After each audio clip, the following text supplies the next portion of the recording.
ఏం మనం కాలోంకర్నా కన్నోంకర్నా? ఏం తక్కువ మనకు? మనల్ని ఎవరో దత్త తీసుకునేదేంది? మన గడ్డను మనం అభివృద్ధి చేసుకోలేమా? ఇవాళ అండగా నిలబడాల్సిన మీరు వాడో వీడో చెప్పితే ఇవాళ వాళ్ళ సోయిలో పడ్డారంటే వచ్చే నష్టాన్ని ఆలోచన చేయండి.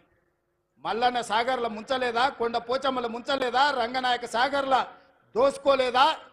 ఇవాళ నేను కొడంగల్ నుంచి, మారుమూల ప్రాంతమైన కొడంగల్ నియోజకవర్గం నుంచి నన్ను ఆశీర్వదించినందుకు ఆ ప్రాంతానికి కృతజ్ఞత తెలుపుకోవాలని 3 లక్షల ఎకరాలు ఆ ప్రాంతంలో ఉంటే 1300 ఎకరాలు భూసేకరణ చేసి ఇండస్ట్రియల్ పార్క్ తెచ్చి 20,000 30,000 మా కొడంగల్లో ఉన్న నిరుద్యోగ యువకులకు ఉద్యోగ ఉపాధి అవకాశాలు కల్పించాలి.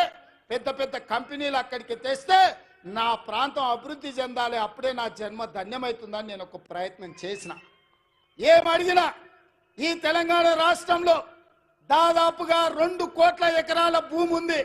2 కోట్ల ఎకరాల భూమిలో కొడంగల్లో 1300 ఎకరాల భూమి సేకరించి ఒక పారిశ్రామిక వాడను నిర్మించి కొడంగల్ను నేను అభివృద్ధి చేయాలంటే చిచ్చు పెట్టి లగచర్ల మంటలు పెట్టి అధికారులను కొట్టించి కలెక్టర్ల మీద దాడులు చేపించి ఇవాళ అమాయకులైన మా లంబాడి సోదరులను జైళ్లకు పంపించారు. నేను ఆయనలోనే చెప్పిన, వాళ్ళ మాయమాటలు నమ్మకండి, వాళ్ళు ఉచ్చులో దించుతున్నారు. ఆనాడు తెలంగాణ ఉద్యమంలో కూడా ఇట్లనే చేసిండ్రు. అగ్గిపెట్టె రావు గారు 100 రూపాయలు పెట్టి పెట్రోల్ తెచ్చుకున్నాడు, కానీ 10 పైసలు పెట్టి అగ్గిపెట్టె తెచ్చుకోలే. ఈ అగ్గిపెట్టె రావుని నమ్మకుర్రా నాయన అని చెప్పిన. ఆయన మా పిల్లలు ఆవేశపడి నమ్మిపోతే ఇవాళ కేసులు అయినాయి. ముఖ్యమంత్రిగా ఉన్న ఇవాళ నా దగ్గరకు వస్తారు, సార్ నువ్వే ముఖ్యమంత్రి కేసులు దియని. నేను చెప్పదలుచుకున్న మా మిత్రులకు, మా సోదరులు, ముఖ్యమంత్రిగా ఉన్న నా మీదనే 182 కేసులు ఉన్నాయి. నా కేసులే నేను తీసుకోలేకపోయినా. చట్టం వేరు, ముఖ్యమంత్రి కుర్చీ వేరు. ఇవాళ వాళ్ళ మాయమాటలు నమ్మి మీరు కేసుల్లో ఇరుక్కుంటే బెయిల్ ఎప్పుడు వస్తుందో తెలియదు, మన కుటుంబాలు నేను ఎప్పుడు కలుసుకుంటామో తెలియదు. నేను అడగదలుచుకున్నా, మీ భూములు గుంజుకొని ఏం చేస్తాను? నేను సాప చుట్టి ఇంటికి తీసుకుపోతానా? నాకేం అవసరం ఉంది? ఇవాళ 1300 ఎకరాలు కొడంగల్లో భూమి తీసుకుంటే నేను పట్నం తీసుకుపోయేది ఉందా, లేకపోతే కొండారెడ్డిపల్లికి తీసుకుపోయేది ఉందా?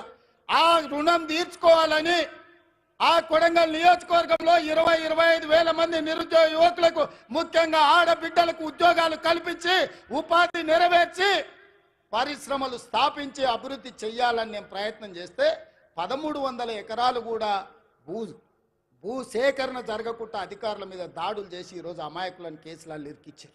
ఒక్క కేసీఆర్కే గజ్వేల్లో 1000 ఎకరాల ఫామ్ హౌస్ ఉంది. నీ ఒక్కనికి 1000 ఎకరాల ఫామ్ హౌస్ ఉండొచ్చు, కానీ మా దగ్గర 1300 ఎకరాలలో ఒక పారిశ్రామిక వాడ ఉండొద్దు. ఒకసారి ఆలోచన చేయండి మిత్రులారా.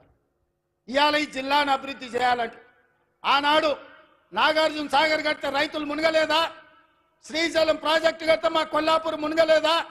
పాలమూరు రంగారెడ్డి కల్వకుర్తి ఎత్తిపోతలు కడితే మా కొల్లాపూరాలు 3 సార్లు భూములు పోయినోళ్ళు భూములు పోయి ఒక్కసారి కాదు 2 సార్లు 3 సార్లు కొల్లాపూర్ ప్రాంతంలో భూములు ముంపు గురైన బాధను దింగమిగుంటున్నారు. ప్రభుత్వం నుంచి సహాయం అందించమన్నారు, కానీ కొట్టాలంటే మా బిడ్డలు కొట్టకపోదురా? ఆయల్లో అధికారుల మీద దాడులు చేయాలంటే శ్రీశైలం వస్తుండేనా? నాగార్జున సాగర్ పూర్తి అవుతుండేనా? జూరాల అవుతుండేనా? ఏటిగడ్డ పౌరుషం, నడిగడ్డ పౌరుషం మీకు తెలియదా? ఒకవేళ అడ్డుకోవాలంటే నడిగడ్డ మీద ఎవడైనా భూ సేకరణ చేస్తుండేనా? కానీ అభివృద్ధి జరగాలంటే ఏదో ఒక రైతు కొంత నష్టపోవాలి. భూమి అనేది మన ఆత్మగౌరవం. భూమి అనేది మన అమ్మ లాంటిది. అమ్మతో మనకు ఎంత అనుబంధం ఉంటుందో మన భూమితో అంతే అనుబంధం ఉంటుంది. నాకు తెలియంది కాదు, కానీ అభివృద్ధి జరగాలంటే భూసేకరణ జరగాలి. అందుకే వాళ్లకు కావలసినంత నష్ట పరిహారం ఇవ్వడం ద్వారా భూమిని సేకరించి పరిశ్రమలు పెట్టాలని నేను ప్రయత్నం చేస్తుంటే కేసీఆర్, కేటీఆర్, హరీష్ అడ్డుకుంటున్నారు. నేను అడుగుతున్నా, మీరు ఆలోచన చెయ్యండి.